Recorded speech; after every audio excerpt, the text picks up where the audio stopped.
Falando sobre o tema de hoje, a questão de como superar a comparação com as outras pessoas, é difícil a gente viver em uma sociedade competitiva, não é fácil. Isso a gente aprende desde a escola. A gente, numa sala de aula, tem uma série de alunos com diferentes habilidades, com diferentes notas, e a gente está sempre em competição. Quando saem as notas de uma prova, tem lá quem foi reprovado, quem tirou 10, quem tirou 8, quem tirou 9, e a sociedade ela sempre vai ser competitiva. Numa entrevista de emprego, tem pessoas que são admitidas, pessoas que acabam fracassando naquela admissão, tem pessoas que são demitidas no trabalho, pessoas que batem meta, pessoa que não bate. Enfim, a sociedade ela é uma competição eterna, não tem como a gente escapar disso. Porém, há algumas considerações em relação à competição. Primeiro, a competição não é algo negativo. Esse é o primeiro ponto. A competição não é algo negativo. Se não houvesse competição, ninguém ia buscar se desenvolver. As pessoas, na verdade, seriam mais preguiçosas. Se todo mundo fosse igual, todo mundo fizesse a mesma coisa, por que você ia estudar? Por que você ia aprender? Por que você ia estar assistindo essa live hoje, essa estreia hoje? Se você não precisasse mais crescer, não precisasse mais se desenvolver. Então, o primeiro ponto é que a competição em si não é algo negativo. A competição ela vai gerar o desenvolvimento de cada pessoa. Se não tivesse um aluno nota 10, se não tivesse um atleta número 1, se não tivesse o número 1 da empresa que bate todas as metas, os seres humanos, as pessoas ao redor iam acabar se degradando porque as pessoas não iam querer mais se desenvolver. Por isso, visto de uma perspectiva macro, a diferença entre as habilidades das almas gera evolução. A competição ela gera sofrimento, porém, em uma visão mais ampla, ela gera competição. Quando você tem as habilidades diferentes, você tem ali o crescimento das almas. Uma alma vê a outra se desenvolvendo, ela fica incomodada com isso. Esse incômodo faz com que a gente busque se desenvolver, com que a gente busque crescer, que a gente adquira novas habilidades, que a gente busque fortalecer os nossos pontos fortes. Essa é a visão macro e analisando a parte boa da competição. Por outro lado, quando a gente vive em uma sociedade competitiva, a gente pode se machucar, se ferir emocionalmente, ficar ansioso, ficar infeliz, ter uma série de problemas e acabar adquirindo até mesmo cicatrizes emocionais. Para a gente buscar diminuir, solucionar essa questão, a gente deve, em um primeiro momento, buscar eliminar a tendência de se comparar com os outros. Se não der para eliminar, pelo menos diminuir a tendência de se comparar com as outras pessoas. Lembre-se desse ponto, porque ele é muito importante. Quando você busca diminuir ou controlar essa sua tendência de se comparar com os outros, o seu sofrimento vai diminuir proporcionalmente. Não tem sentido você ficar se comparando com as outras pessoas. Por quê? Cada pessoa ela tem uma história diferente. Cada alma, se a gente for analisar o processo do ciclo reencarnatório, cada alma ela vem reencarnando por milhões de anos. Ela adquiriu tendências muito diferentes, karmas positivos, karmas negativos, virtudes, características, enfim. Cada pessoa, cada ser humano tem uma história diferente do outro. Cada pessoa está trilhando uma jornada diferente. E não tem ninguém melhor do que ninguém. Por isso que não faz sentido você se comparar com as outras pessoas. Porque, na verdade, o que importa no final é o quanto você vai se desenvolver em relação a você mesmo. Esse é o ponto-chave. Não é necessariamente o quanto você cresceu em relação aos outros, mas sim o quanto você melhorou em relação a você. Esse é um antídoto contra as dores da competição. É você se comparar a um ano e pensar, será que eu estou evoluindo? Será que eu estou melhorando como ser humano, como caráter? Será que eu estou influenciando mais pessoas, influenciando mais positivamente as pessoas? Quando você deixar de se comparar tanto com os outros e se comparar apenas com você em relação a um ano, você vai sofrer muito menos. Você vai conseguir viver de forma mais tranquila. Então, você deve se esforçar também para desenvolver uma mente que abençoa as pessoas que são o seu ideal. Agora a gente falou sobre a questão de você não se comparar demais com os outros, mas sempre que a gente tem um ideal, você vai ter inveja daquele ideal. Se, por exemplo, o seu sonho é ter um carro, uma esposa e um filho, e você não tem nada disso. Você vê uma pessoa num carro, aquele que você quer, com uma esposa e com um filho. Aquilo é seu ideal. Na hora que você olhar, você vai ficar com inveja. Vai vir raiva de dentro de você. Mas, se você quiser conseguir aquilo que você tanto quer, você tem que abençoar aquela pessoa.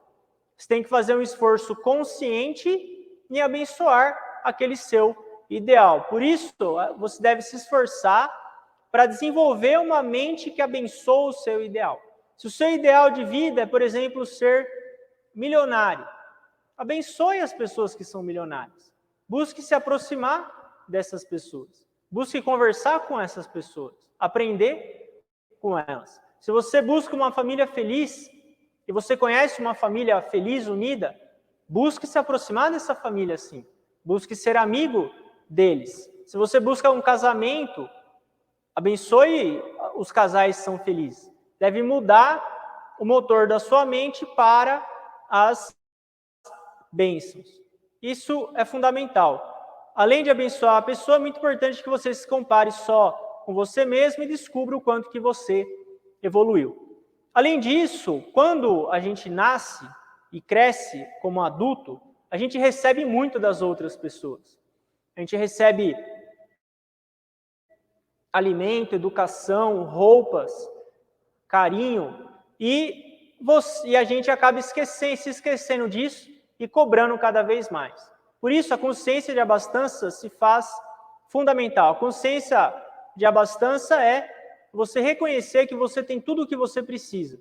É você ter a coragem de afirmar para você mesmo: eu já tenho tudo o que eu preciso.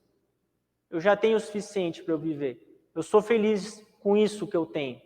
Claro, você vai querer mais, é importante você buscar cada vez mais. Mas o sentimento de abastança é algo que sempre deve ser lembrado. Já recebi muito na minha vida. Está na hora de eu retribuir. Obrigado, Deus. Obrigado, Senhor Alcantara, por tudo que eu tenho recebido, por tudo que eu tenho. E lembre-se de tudo que você tem. A gente tem muita coisa, na verdade. A gente só esquece de lembrar tudo isso que a gente tem. E no final das contas, a gente deve parar de se comparar com os outros. E se comparar só com nós mesmos, porque no final das contas, o seu maior adversário é você mesmo. A luta, a disputa vai ser sempre você contra você mesmo. E o último ponto de hoje são as 3 maneiras para você gerar a sua própria energia. Quando a gente se compara demais com os outros, a tendência é que a nossa energia vá diminuindo, que a gente vai ficando desanimado. Mas o mestre nos ensinou 3 formas da gente recuperar a nossa energia. São 3 formas para você ser um autogerador de energia. Isso significa que você consegue criar a sua própria energia sem depender de ninguém, sem depender de elogio, sem depender de nada. Você mesmo cria a sua própria energia, você mesmo se torna um autogerador de energia com essas 3 maneiras de pensar. A primeira é você reconhecer as suas qualidades, você reconhecer que você é filho de Deus. Essa é a primeira dica. Ao longo da semana, relembre suas qualidades, relembre que você é filho de Deus, que você tem atributos divinos dentro de você, que você é parte da luz de Deus. Isso vai animar mais você. O segundo ponto é você agradecer a ajuda de muitas pessoas. Agradeça tudo que você tem recebido, agradeça toda a ajuda das pessoas que você recebe, pais, irmãos, companheiros de trabalho, amigos de Dharma, todas as pessoas que te ajudam. Agradeça essa ajuda. Esse é o segundo ponto para você recuperar a sua energia. Não deixe passar isso em branco e reconheça toda a ajuda que você tem recebido. E terceiro ponto é você ter uma meta de curto prazo. É você ter muito bem definida a sua agenda. Metas de curto prazo, pequenas metas. Você ter claro, cada 60 minutos do seu dia, como você vai usar cada 60 minutos do seu dia. Você tem que ter uma meta. Por exemplo, uma meta de saúde. Caminhar 3 vezes por semana. Essa meta é pouco ainda. Quando você vai caminhar? Segunda, quarta e sexta. Que horas? Das 7 às 7h30. Ótimo. Essa é uma meta de curto prazo. Você tem que estabelecer essas pequenas metas. Metas de crescimento pessoal. Ler 20 páginas do livro do mestre, ler uma sessão do livro do mestre. Que horas? Das 10h30 da noite às 11h. E assim por diante. Quando você vai criando essas metas de curto prazo, você vai se animando para buscar conquistar essas pequenas metas. E quando você conquista, você consegue concluir essas pequenas metas, a sua autoconfiança vai aumentando até um ponto que você consegue ter uma meta mais arrojada, algo mais arriscado, depois que você conseguiu concluir essas pequenas metas. Esse acúmulo de pequenos sucessos é fundamental. Esses são os 3 passos para você gerar a sua própria energia, conseguir criar energia para conseguir sobreviver nessa sociedade competitiva. Então, primeiro, você tem que reconhecer que você é filho de Deus. Segundo, agradecer pelas pessoas que te ajudam. E terceiro, ter metas de curto prazo. Isso vai ajudar você a gerar a sua própria energia.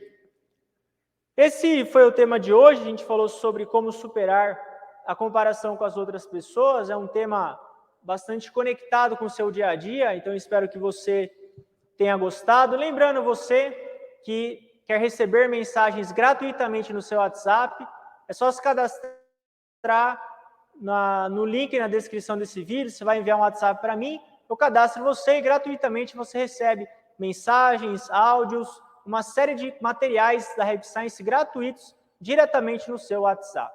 Agradeço a sua presença no dia de hoje, tenha uma ótima noite.